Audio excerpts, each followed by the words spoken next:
Polish trademark law, but maybe people in the rest of the EU don't know this Polish word. In fact, I would argue it's likely that they don't know the Polish language outside of Poland, the average consumer. And so in those other countries, this word is perfectly capable of serving as a trademark. And so you have trademark owners who vary their portfolios. Bigger, more general trademarks are applied for as a European Union trademark to obtain maximum protection in all of the EU, whereas others are focused on particular member states. Sure. It's also cost-friendly system, because it would be so much expensive to register each trademark in each country. Right, right. So in order to obtain EU-wide protection, that's indeed an important point. It's of course much cheaper to just register a single European trademark as opposed to 27 different trademarks and 27 different trademark offices. Now, before we continue, do I leave this off? Can you hear me okay, or should I turn it on? No, it's good. Yeah, it's good? Good. All right. Now, in this course, we're going to be talking more or less exclusively about European Union trademark law. So this is just for you to have a basic understanding of the legal framework of European trademarks in general. And as you can imagine, the European Court of Justice, which is very active in the field of trademark law, gives authoritative explanations of how trademark law should look, and they are followed also in relation to national trademarks. Even though they're technically speaking different systems, the Court of Justice's interpretation of the European trademark law tends to be followed and accepted also for national trademarks. And so that's why in this course we'll be focusing, or in this lecture I should say, exclusively on EU trademarks, and that's also what in your future careers I think will be most relevant to you. Because this is an elective course, so in principle you only selected this if you were interested in it, but we're actually thinking about making this a mandatory course at Erasmus. Why? Because no matter what you do in the law, IP law is always somewhere lurking there in the background. If you work for a startup, if you work for a big company that releases a new product, if you work for a government office, there's always these questions about IP law in the background, and that's why we think with the faculty that it's critical that lawyers graduating in commercial law have at least a basic understanding of all fields of IP. Now, I see some of these devices here, these laptops with this strange Apple symbol. What does that, is that just a decoration, or what does that do? What does that signal to us? It's the brand name, it's Apple. So trade name is protected by that logo, I would say. Exactly. So what this logo does, it's indeed a protected trademark, but what this logo does, it's of course more than just a decorative picture of an apple, right? It actually tells you a lot of things. It tells you that this laptop was made under the supervision of a company in Cupertino, California. It tells you that they adhere to certain quality standards. If you're very much into privacy, it tells you all kinds of things about how they will handle your data. All of these things are part of an image that a company in California has created for itself, directed towards you, consumers, and that are all communicated through this simple sign. And that, ladies and gentlemen, is the essential function of a trademark. The function of a trademark is to make sure that all of us, consumers, can understand that certain goods originate from certain undertakings, and on the basis of that make purchasing decisions.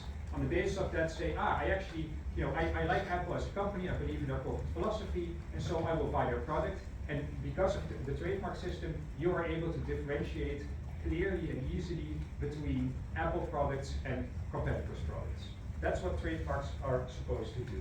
And that's, in the parlance of the Court of Justice, the essential function of the trademark to guarantee consumers the origins of the goods or service. So that's also known as the origin function. Now there are also other functions of trademark law. Does anybody have any idea what they might be?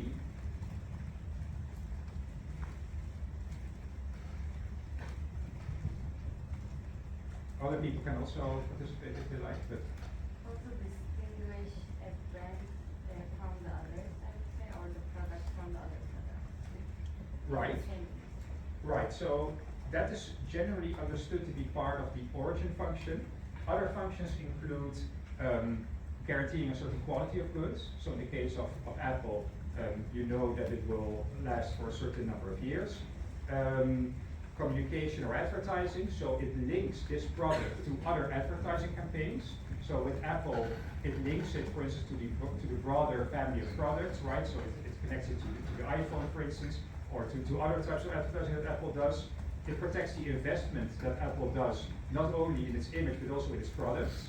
The idea being that that investment is connected in the mind of consumers to that particular brand, and it protects a certain amount of goodwill. So Apple might be, I don't know, sponsoring charities or something like that, and that's a goodwill that's associated with a company that it monetizes through its products, owing to trademarks. Now, so this is a very high level and basic introduction to why we even have trademarks.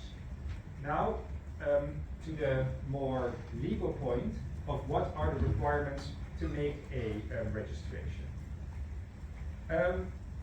There are 3 requirements that we will discuss today for something to be able to be a trademark. First, the mark must be a sign. Second, the sign must be clear, precise, self-contained, easily accessible, understandable, durable, and objective. That's a long mouthful, but it basically comes down to you have to be able to tell me what the sign is, or what the thing is, because we'll see that's not just signs. What the thing is that you want to use as a trademark, you have to be able to clearly and objectively inform others of that. And third, that the sign must be capable of distinguishing the goods or services from one undertaking from those of another. And that's a very, very important element that we'll be discussing in some detail. But that basically means the sign must not be so generic or so descriptive that it doesn't allow, that consumers don't perceive it as a indication of origin. Now, we can have some examples. We've already seen the Apple logo. So there's logos, obviously, can be trademarks. Words, like iPhone, can be a trademark. Slogans, like think different. There are sounds. Let's see if I can play this. So that's a well-known sound that was trademarked. And in the case of Apple, there was an infamous case where they tried to register this as a trademark. So what do we see here? Apple Store. An Apple Store, right? So the idea here is that Apple was claiming in this case that by positioning my stores and sales counters in a certain way, in a certain relation to one another, the store becomes, the layout of the store itself becomes a trademark. Do you think, does that strike you as a valid trademark? No, simply because it's too generic and the store can be recreated in that form. And the view cannot be trademarked. Yeah. There was also somebody. Yeah, I think the Samsung store looks quite similar to this one. Exactly. Yeah. So in this case, what they did is what they accepted. Okay, this drawing, this can be a trademark, but in practice, of course, it's going to be very difficult to show that the actual layout of the store, like the way you walk into a store, is protected, because then it becomes difficult to say. First of all, like your colleague here said, isn't it a generic layout of the store? Your colleague also, the Samsung store looks quite different, quite similar. And it's, how do you prove infringement, right? Do you say, yeah, these tables are a little bit too close together, or there's windows on the sides? All of these things are not protectable elements. So while the Court of Justice, you can read this case while preparing for the exam, while the Court of Justice accepted this trademark, it is commonly understood as being a near worthless trademark, because it's not quite clear what it protects, either on the terms of the contents of the trademark or on the infringement side. But the point for this slide is that even something as abstract and conceptual as the layout of a store, in theory at least, can be a trademark. So that is more or less what we mean by saying that the mark must be a sign. We already discussed this. One very important battleground on when it comes to trademark law is always, what about shapes? So there are obviously companies that design products in a certain way and that try to claim trademark protection for this. Why, by the way, do you think they would want to claim trademark? Well, what makes a trademark so particularly appealing to have as an IP right, as compared to, for instance, copyrights or design rights? Anthony? Well, then it can be registered and then it's easier to claim any infringements or use them in a better sense than a copyright, because then it's harder to actually enforce it or do whatever with it. Right, so that's exactly right. So A, you have your registration. It makes it clear to the world and also to the courts, very important, what exactly your trademark is. B, you have a very strong form of protection because unlike copyright law, which has a lot of defenses and exceptions to protection, trademark law has some, but not that many. And third, perhaps most importantly, the duration of a trademark is unlimited. So trademarks are probably the only IP rights, geographical indications might also be part of them, that have an unlimited duration, contrary to all other IP rights. So that's why in many countries, the historical origins of trademark law are not, like copyright or patent law, a limited time monopoly given to some kind of creative invention, but the origins are oftentimes found in unfair competition, in the idea that we should protect consumers from being confused. Nowadays you register trademarks and they are known as intellectual property rights, but in a way they are a very strange duck in the family of IP rights, let's say. Now, I have a question for Selma. Oh, you're here. Good. So you've looked at the Dyson case. Can you tell us what the Dyson case was about and how you evaluate the outcome? Yeah, so Dyson basically sought protection for a new concept, which was the transparency of the bin on their vacuum cleaner, and they wanted to take exclusive right and possibly prevent all possible competitors from using this functional feature. Right, so just that all of this is exactly correct, but just to make sure that we're all on the same page, you know these Dyson vacuum cleaners, right? They're quite famous and they had these transparent elements. And what Dyson did was to say, I claim a trademark to having a transparent element, because people know, oh yeah, Dyson, they're known for that cool, funny looking transparent element, and they try to trademark that. Selma, please continue. Yeah, but however, Dyson was not seeking to protect per se the shape of the bin, because the bin was not limited to a particular shape. It could be varying shapes, nor was it seeking to protect the color of the bin, but rather it needed transparency. And unlike, for example, a color transparency in one product cannot be distinguished by a consumer from transparency in another product with a different origin, and then the whole purpose of the trademark is to enable such a distinction. And here the court said that this could not be protected as a trademark. Exactly, so the court said transparency is not a sign. The fact that you're making an element of something transparent when there's no need to do so, so purely for decorative reasons, even though you could theoretically be known for that, is not a sign. Now the difficulty with the Dyson case is that the court at the same time has held that colors can be trademarks, right? So like T-Mobile, for instance, has a very distinctive color, magenta, purple, pinkish, and that's definitely registered as a trademark, and there's many others, many other examples, Coca-Cola Red and so on and so forth. So the question that the Dyson case forces us to answer is, why can a color be a sign? So if I say, oh, I make my vacuum cleaner in a particular shade of blue, that can be a trademark, but if I say I make it transparent, that is not a sign. So how do you feel about that? Do you think that the court got it right? Yeah, I would agree with the court, because as I said, transparency, if one product is transparent and another product is also transparent, this doesn't allow for distinction. However, as you said, for example, the purple color of T-Mobile, it can be very memorable and it can be associated with that product and therefore allow for that distinction. But why would the purple color be more memorable than a transparent color? Well, I think it's to do with this sort of the criteria, the clear, precise, self-contained, easily accessible, and objective, and as I said, the bin itself that the protection was sought for, it's not that it was a memorable shape and it could change in the future. Yeah. The design or the outlay of the vacuum could change, and so it was not something in particular that we remembered. Yeah, yeah. No, I think that's very good. I'm asking you critical questions for the discussion, not because you're not doing a good job, because you are.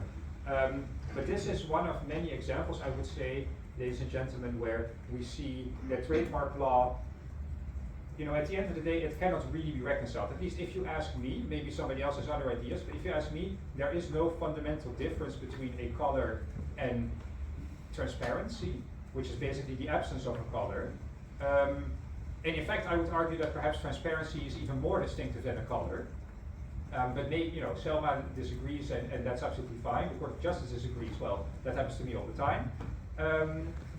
But the point here is that it's quite a fine line what can be a sign and what cannot be a sign. But generally, the line in European trademark law is almost everything can be a sign. So in that sense, Dyson it's an older decision. It's a decision from a previous generation where the court was not so easy in accepting various types of signs.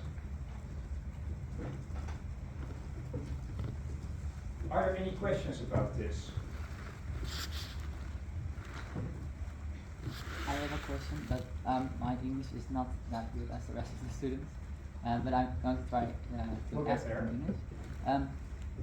If this case would be, like if the same question were to be asked in this day and age, do you think that Dyson would have succeeded in trademarking its transparent bin? Well, this is always difficult to say, right? I mean, everybody who is in trademark litigation is a semi-professional court watcher that constantly reads cases, and we somehow all think that we are the very best predictor of what the Court of Justice will do in any particular case. What is certainly true is that Dyson was issued in a case at a time when the court was quite trademark friendly, quite trademark skeptical. Then came a time, I would say, the 2005 to 2018 or something. 2018 sounds about right. When the court was quite trademark holder friendly, and some rulings were issued where you could genuinely ask yourself, okay, does this even make sense that the trademark holder gets this much protection? And we'll discuss some of them. Nowadays, there was a paper in the Harvard Law Review that came out, I want to say maybe 4 years ago, where they argued,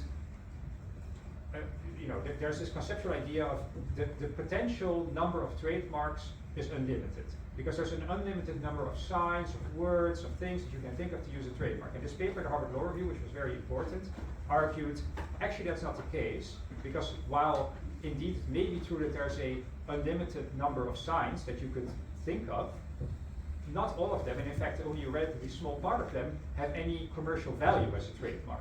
So in fact, it's the other way around. In fact, most of the things that are meaningfully available to companies to use as a trademark are quickly being grabbed by the big companies. And that was, I think, an absolutely stunning piece of scholarship, because also, not just because it was a fine written paper, but also because it set in motion this whole way of thinking like, yeah, actually maybe we should be a little bit more careful about what can still constitute a trademark. And you see that very clearly in the European courts, which are much stricter today than they were, let's say, 8 years ago.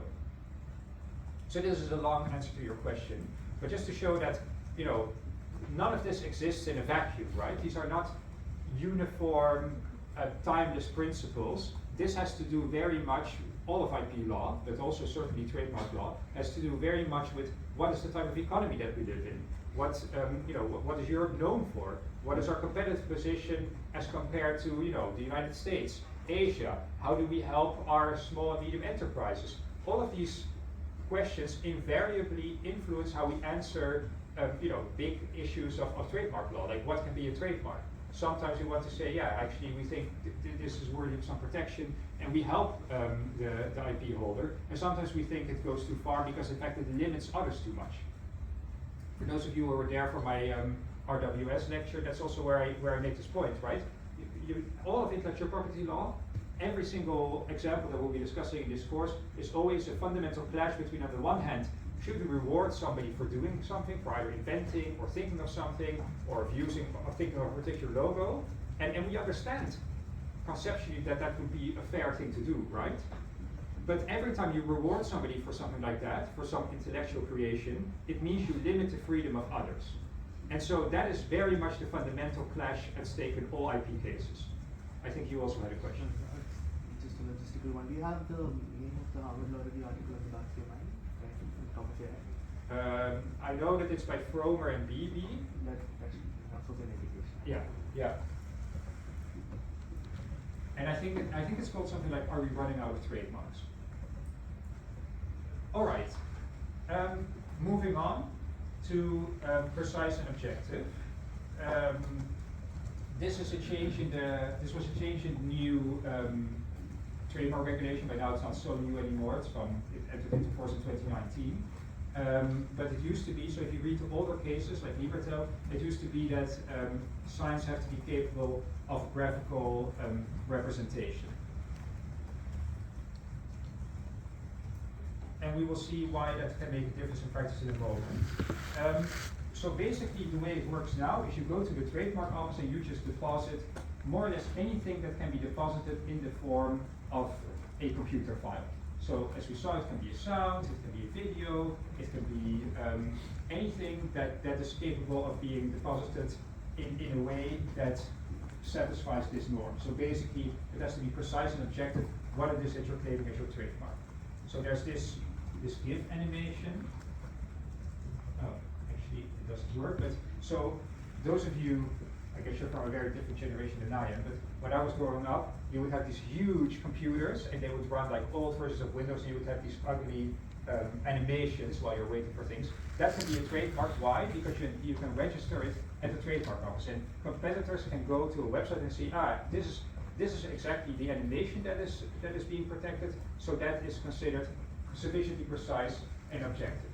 Now, a recent case, not unlike the Apple iStore case, that was in the all over trademark courts, I want to say 5 years ago, was the Louboutin case. So the fashion conscious among you will have heard of the shoe brand Louboutin, and you will know what it is known for, namely a red sole underneath high heels. And then there was like this long debate in European trademark law, okay, but what kind of trademark is this actually? Is it a color mark, in the sense that you're claiming that color, but it's not exactly what they were claiming, right? They were claiming it, not just the color, but the color in a particular place. Is it a shape mark?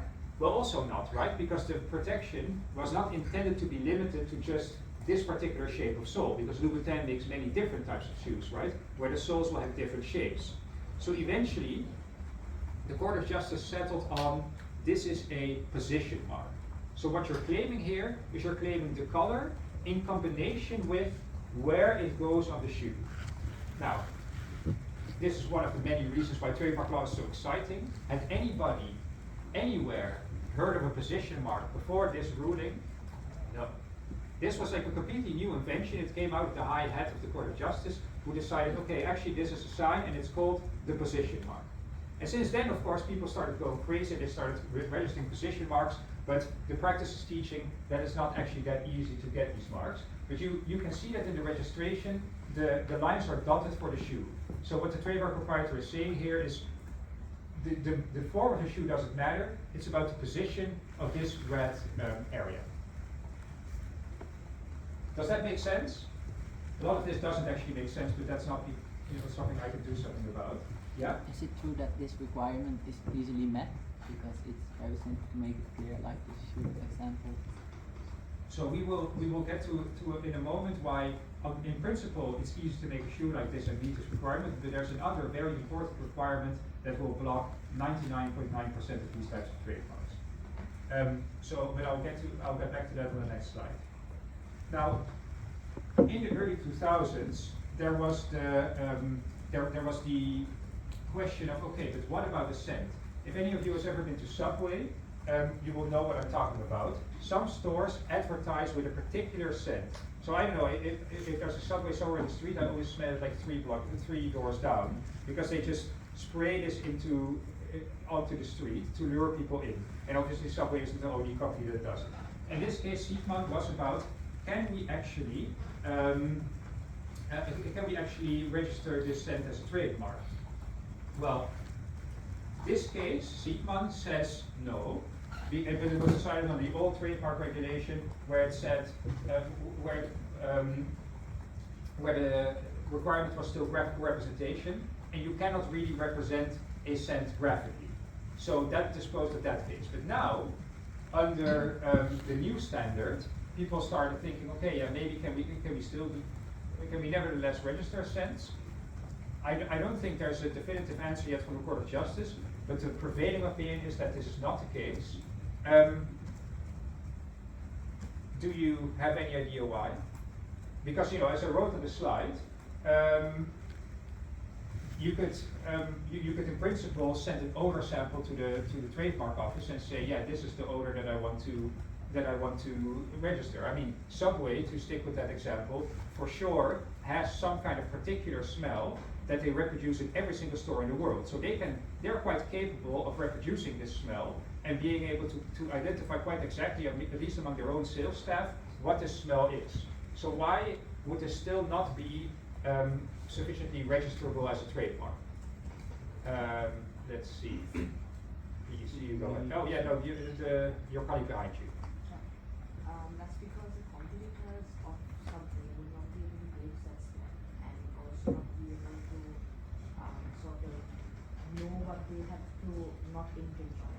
Yeah. For that reason, it's not trademark. Yeah, exactly. So while you may, in theory, send an odor sample to the trademark office, there's two problems with this, right? First of all, computers are not so far advanced yet that they will emit a smell. So you cannot actually access this unless you physically go to the trademark office. And the second big problem is smells are not stable, right? They're chemical compounds that change over time. So if Subway sends this bread smell sample to the trademark office today, and 3 years later somebody comes there, there's no guarantee, and in fact there's a very high likelihood that it will smell differently then than it does at the moment of deposition. And that's why smells are understood to not meet this standard even under the new law.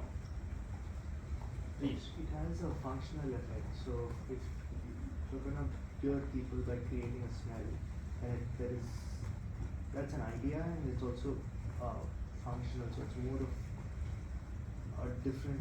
I don't think the trademark right can be invoked for it.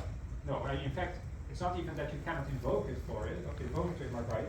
The point is you cannot even get a trademark to begin with.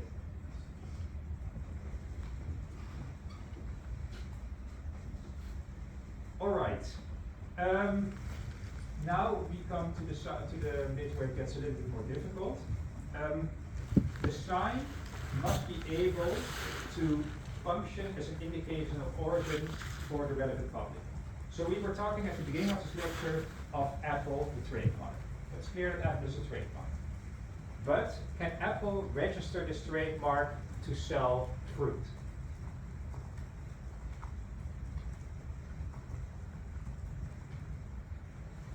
Anthony? No, because it's a very generic name for fruit. Exactly. So Apple cannot be a valid trademark for fruits because it describes fruits.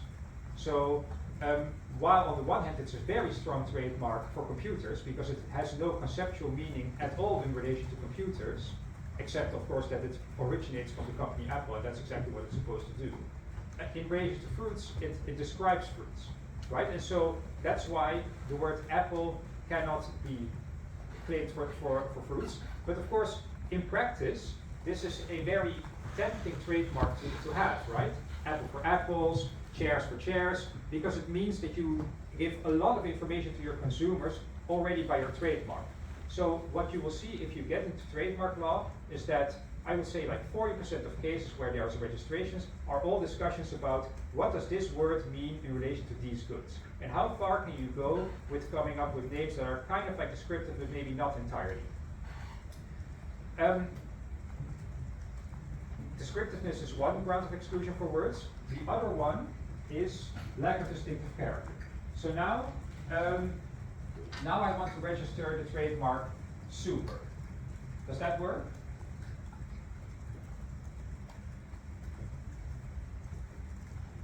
let's say I want to register it for computers.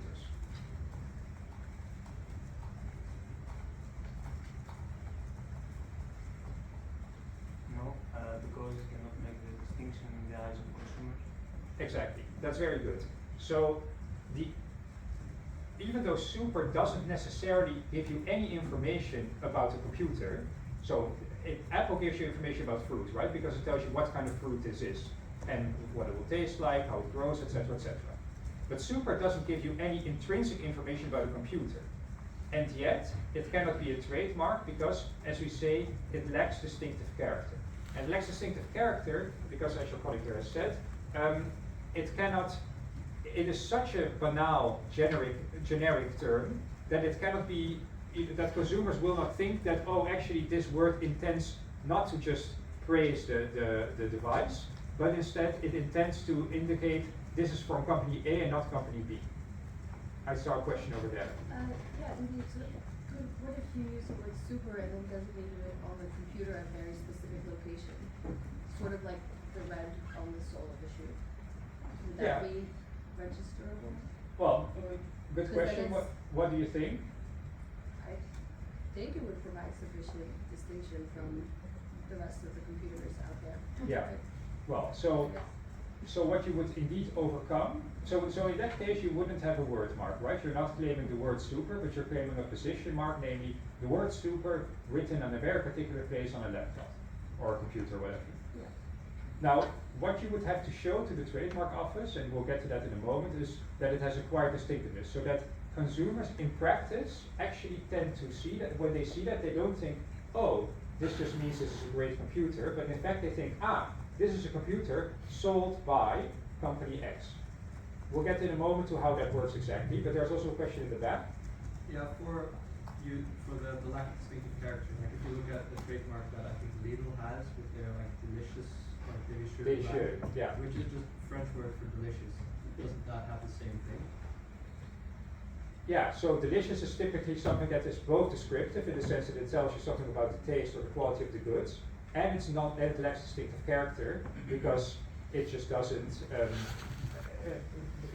it's incapable of being seen as an indication of origin.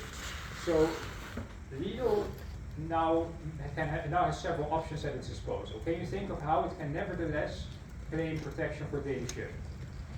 Represented graphically. Exactly, as they do, right?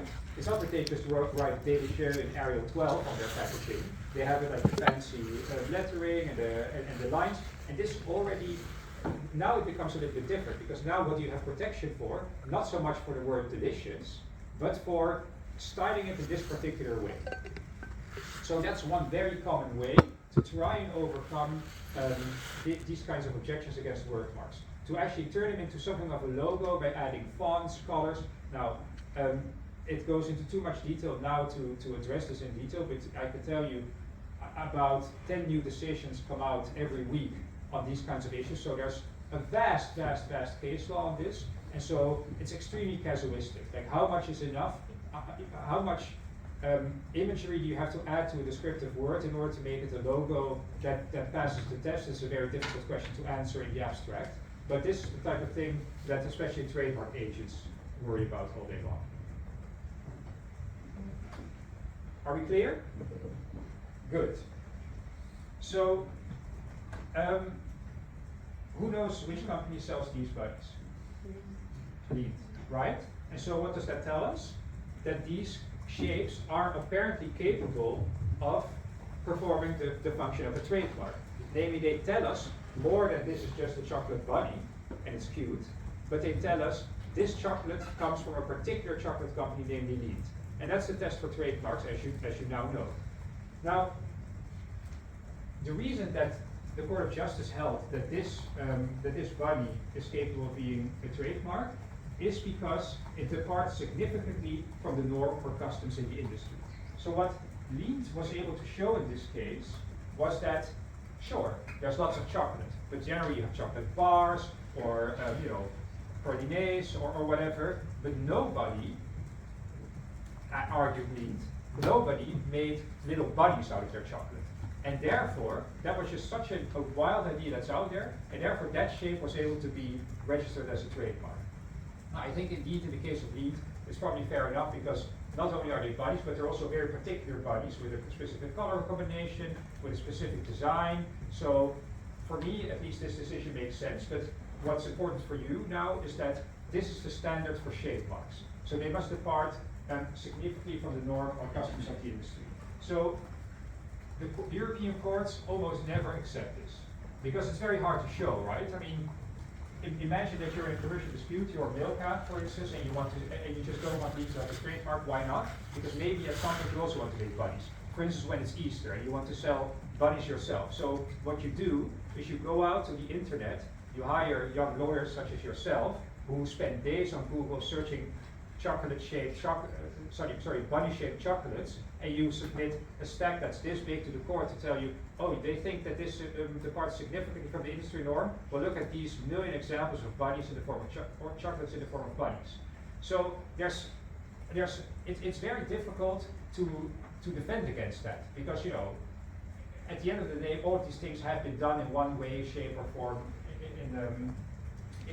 sometime in the past or in the present. So it's very difficult to meet this threshold. But the recent example where it succeeded was this. Again, for the fashion conscious in the audience here, they will surely recognize it as lipstick coming specifically from Guerlain. And here the court said, well, I don't actually know if this makes sense, but the court said this is actually kind of like a submarine-shaped lipstick. And to give it a submarine shape is so specifically the parts of the industry norm that I believe that this is a trademark. So for the exam, keep in mind, it has to really, really be out there. Submarine-shaped lipstick is just the beginning. Yes? And for chocolate, how about like Tony Chocolate only? They have it in their bar, but it is, in their idea is to make it in different sizes because everybody gets a fair share. Yeah. Would you say that's distinct enough? So the difficulty with the Tony Chocolonely bar is that you don't actually see it at the moment of purchase. So the shape of the Tony Chocolonely bar is not used as a trademark because when you are standing in the supermarket, you don't see that. Maybe you know that that's the shape of the bar, but you know it only because it already says Tony Chocolonely. However, like let's say that they make transparent packaging and you only see the distribution of blocks that is uneven. I don't know, yeah. What would you argue? Probably I'll give Tony Chocolate because it's put so much marketing into it. I mean, I know it, and I think everybody here knows it, but like you just came up with it and wanted to claim it, probably not. Maybe like if you did it for 10 years, but after. Exactly, I would say it's very difficult. And the way that this works in practice is that you need to, well, we'll get to, actually it's a good bridge to the following, slide. So we already discussed all of this. So like a distinctive character and descriptive marks. I'll come back to this in a moment. Now the question is, how do you show, if you're Tony Chocolonely, that in fact your sign is a trademark?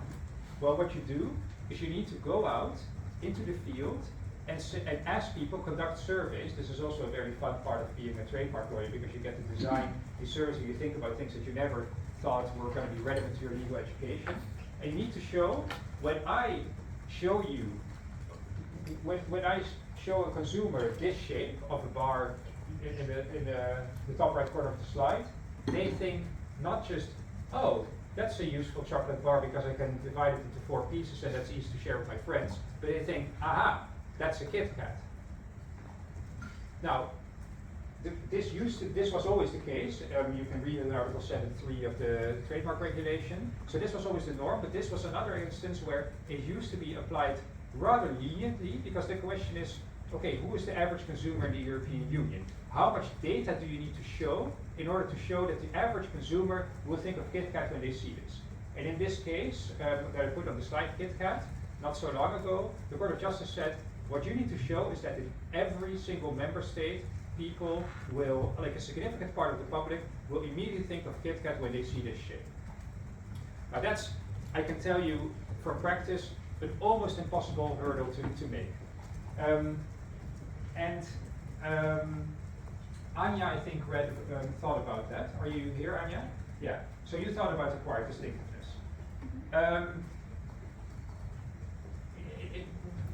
Have you any idea why it's almost a mission impossible to clear this hurdle? Yeah, I mean, the question is like about like shapes and colors, and like as you said, it's quite difficult to require distinctiveness for example shapes.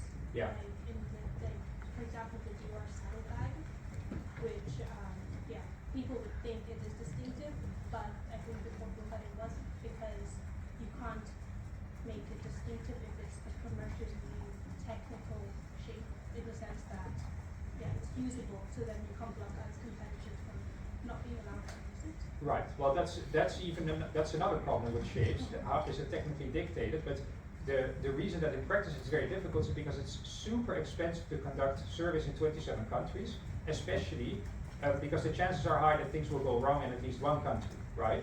So only the very, very biggest companies have the budgets to do this, like Nestle, which is the company that owns KitKat. So your question was, aren't we being a little bit too strict on trademark holders?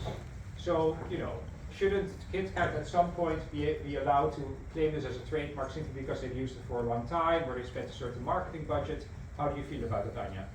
I would say, well, on the one hand, it is more simplistic in the sense that it gives other competitors the chance to acquire a trademark instead of going to every single 27 states to then conduct this research.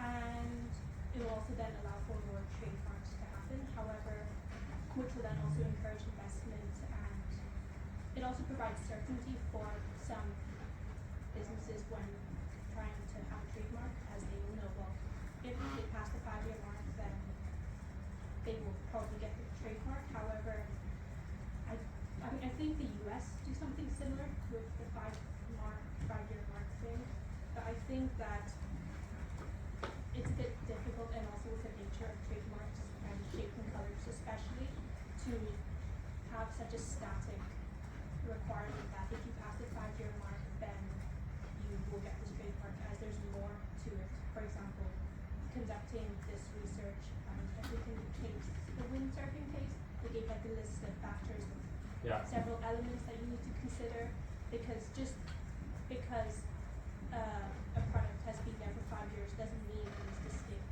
for the consumer. Yeah. No, that makes sense, and you need to actually do something, is what the court is telling us, if you want to claim that trademark protection. Because remember, it's forever, right? So once this trademark is on the books, nobody can put chocolate bars not just on the market that look exactly like this, but also that look confusingly similar. So to circle back to your colleague there in the back, yeah, can Tony Chocolonely show for all EU member states that people immediately think of Tony Chocolonely? For sure not. Maybe they have a shot in the Benelux, but even then I would say, you know, it's quite difficult. And the question is, do we want it? Do we feel like Tony Chocolonely should get that kind of protection? Do we feel like Nestle should get a monopoly effectively on putting chocolate bars on the market that look like this, just because they were the first to do it? These are typically the, more policy-oriented questions and dilemmas that IP law raises. And, you know, at my law firm, in our faculty, people think differently about these things. I personally am kind of a fan of the Court of Justice standard for the high threshold for acquired distinctiveness for these kinds of things, because it just means that you need to have a really, really legendary form in order for it to be yours forever. Yes? Sorry? Yeah, distinctive character. Yeah. Yeah. Okay, so just to the middle of the slide, so situations can arise where a sign has been used so long in a certain way that it loses distinctive character. Now, those of you who are Dutch here, a famous example in the Netherlands that people often speculate may be a victim to this is, if you go to a restaurant and you order sparkling water, you will usually say, or at least you will often say, Spa Rood, and you don't necessarily want water of the brand Spa, it's just an indication for a certain type of water. So in that case, basically this is known as trademarks becoming the victim of their own success. It very often happens to very, very innovative products that are out there almost without competition, and become so successful that they become that the trademark becomes a basically a shorthand for the product itself. And then what happens is that initially it was a trademark, but then it becomes kind of a convenient way to refer to the product itself. And so in this way, trademarks can lose distinctive character simply by becoming so successful. So when I tell you, all of the cases that we're talking about, you should Google them before the exam, what am I saying? Am I saying you should use a search engine on the internet and search for them? Or am I saying you should use the search engine Google and search for them? Do you see how that's a difference? Because in the one case, if I'm saying use any search engine and search for them, then that means that Googling is used in a generic way. Because it's meant not as a reference to the search engine Google, but it's meant as a reference to searching on the internet in general. And as we just discussed with the Apple example, Apple for fruit cannot be a trademark because it describes fruit. So if Googling describes simply the activity of searching things on the internet, then it cannot be a trademark. Now with Google, I think because it is still the market leader, you would have a strong case to argue, actually, when we say Google something, we actually mean use the search engine Google. And in that case, you're fine, right? Because you're referring to a particular search engine, namely the one operated by Google. Does this make sense?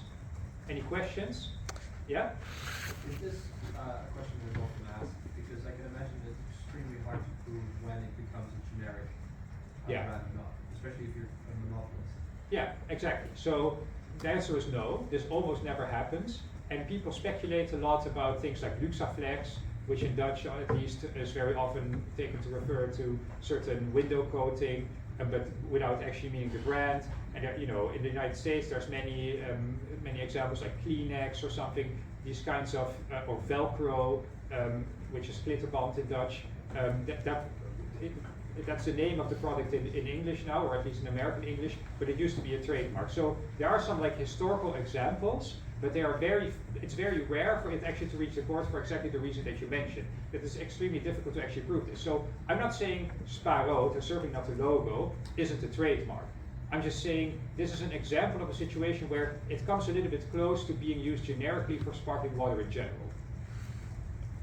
So when they lose the trademark, the value of a trademark being using its generic, would they still have to have a protection of a trademark?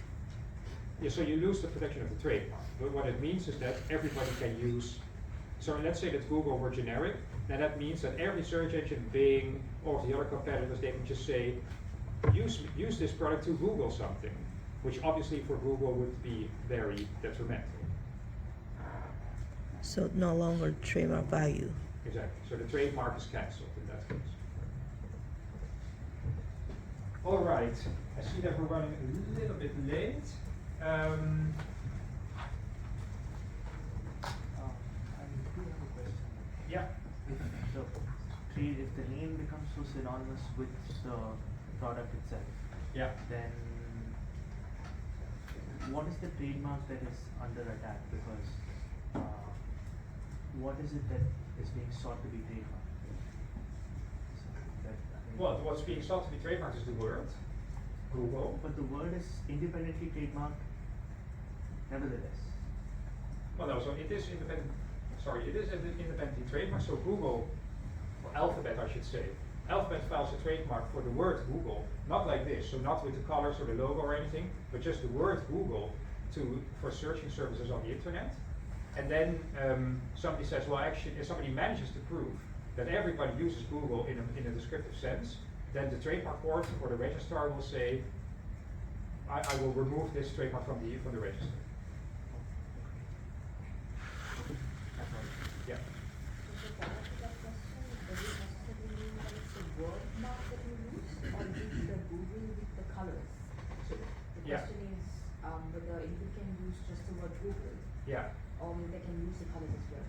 Yeah, well, just to be clear, I'm not advising you in any way that Google cannot be a trademark. I'm just using it as an example. But to answer your question, well, maybe you can answer your own question. What do you think?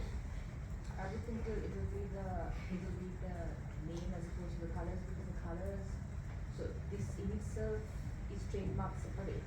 Yeah. And it's only the name that is being genericized. So when you say Google, when somebody refers to Googling, they don't necessarily imagine the colors and everything else. Yeah, It's exactly. only for the map. That is exactly right, and to be even more correct, you would have to ask the question, do these colors separately have distinctive character?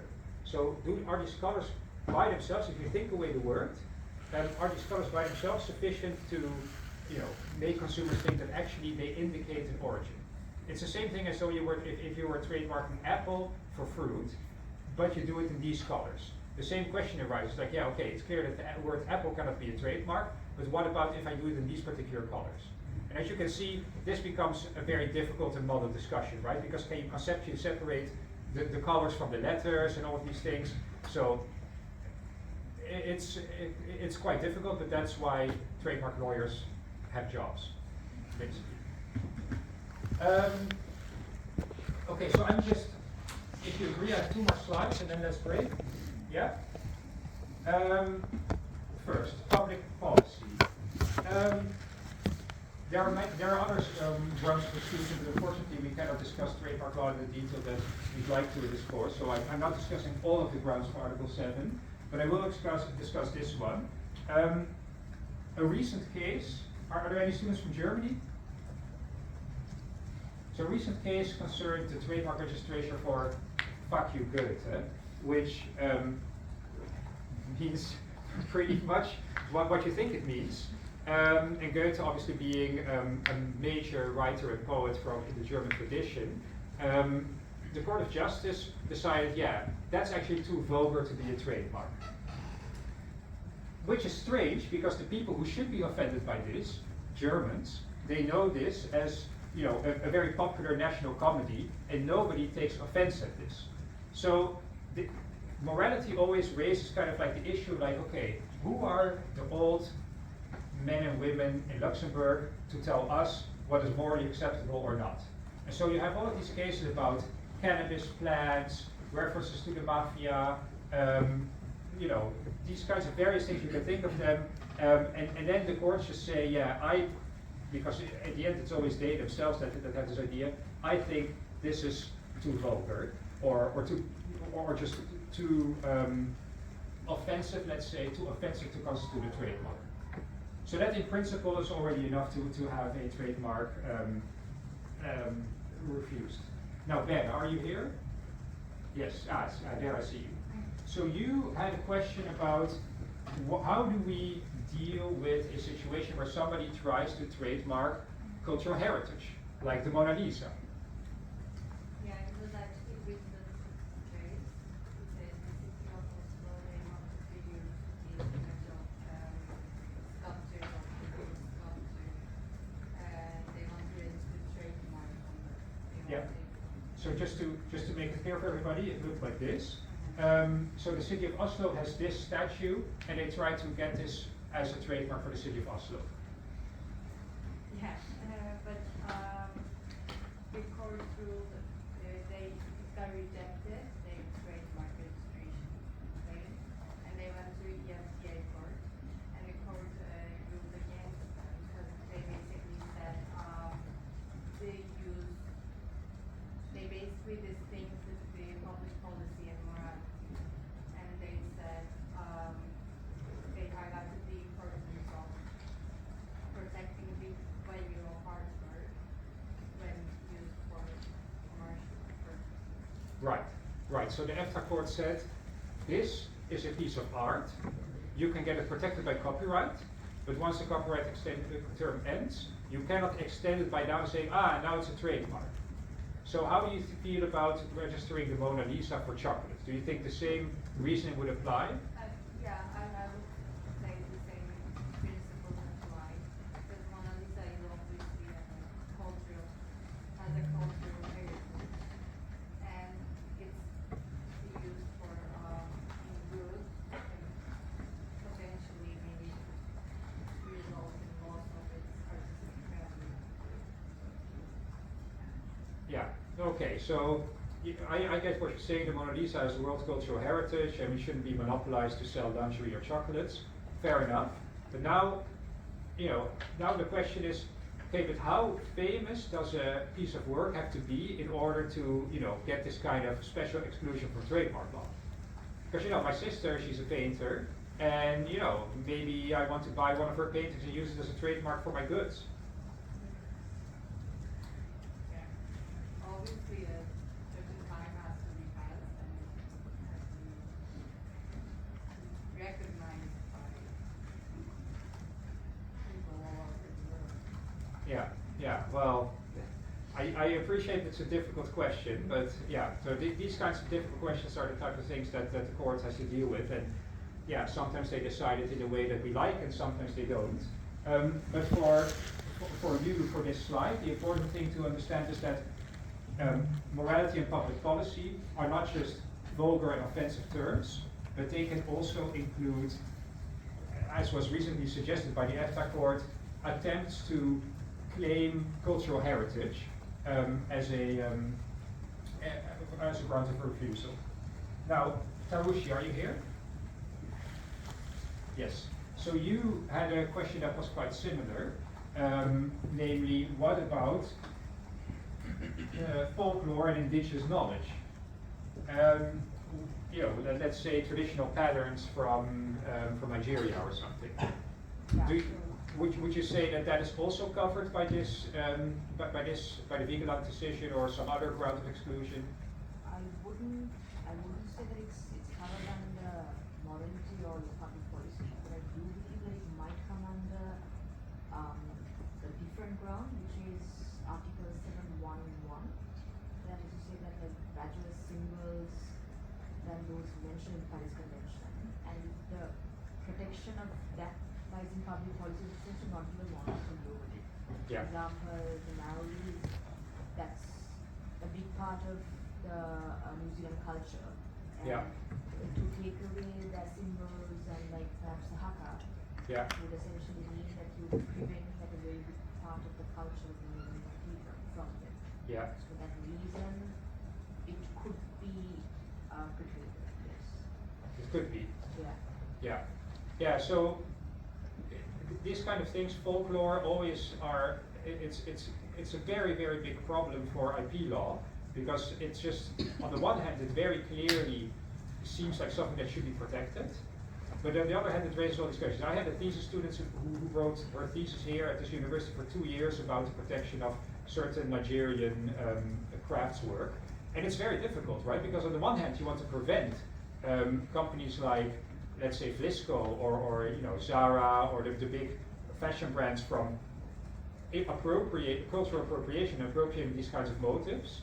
But on the other hand, you can't really make rules in that way to say, okay, only this person is allowed to trademark it and others are not. And so that's why the question is an interesting one in the context of cultural heritage, and I like that you connected it to Article 71, because indeed that's also a possibility.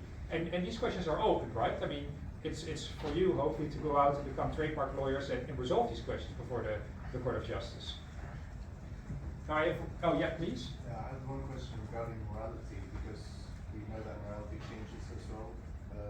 So let's say if a company tries to register something as a trademark and it's refused due to being immoral, or later on after 20, 30 years it becomes moral, could that same company then try and claim damages from that, or because then they refuse, because then maybe they would accept it for another company in 20 years? Yeah, no, it's a very good question.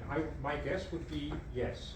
I mean, and we've seen this happen, right? I mean, an expression like "no shit." I assume that you're not going to report me for inappropriate behavior because I say this in a classroom. But maybe 40 years ago it would have been different, right? I mean, this would already have been considered quite vulgar. So times change, and the morality standard, it's a very good example of a very open and culturally sensitive subjective norm in trademark law. That indeed, I should suggest, changes over time. Okay, very last slide, and then we get a break. Bad faith. So traditionally, the ground of refusal for bad faith, and it's not a ground of refusal that the trademark office tests, but it's a way that you can challenge somebody else's trademark. And traditionally, this was used for situations where there's a company like Baidu, that's a big search engine in China, and somebody sees that, they read Chinese newspapers, and they quickly run to Europe to register Baidu, hoping to get a profit from it, either by selling it later to Baidu. This happened a lot in the early days of the internet, where people were registering domain names in the trademarks of others, or simply to maybe set up a competing service and hope to benefit from the renown and the reputation of Baidu in China. That is what it used to be, and it still is, obviously, and these cases very often actually happen with former contracts, moving between countries and so on. But relatively recently, there's a exciting development, let's say, in trademark law, whereby the bad faith doctrine is given new life, because the court in two decisions, one of them being about Skype versus Skype, ruled about actually bad faith. A bad faith registration is any registration that is done not in accordance with functions of the trademark. So it doesn't have to be something that's already registered or well known elsewhere. It could also be, as was the case in Skype versus Skype, although that was never decided by the Court of Justice because they don't decide on the facts, but they suggested, yeah, if you, like Sky did, Sky is a well-known television provider in the UK, and what they did is they registered a trademark registration, and it was 10,000 words long, and it was registered for things like whips, handcuffs, leather goods, all of these things that Sky could not conceivably have expected that they would use the trademark for these goods, because they were a television channel, like what do they need whips for, right?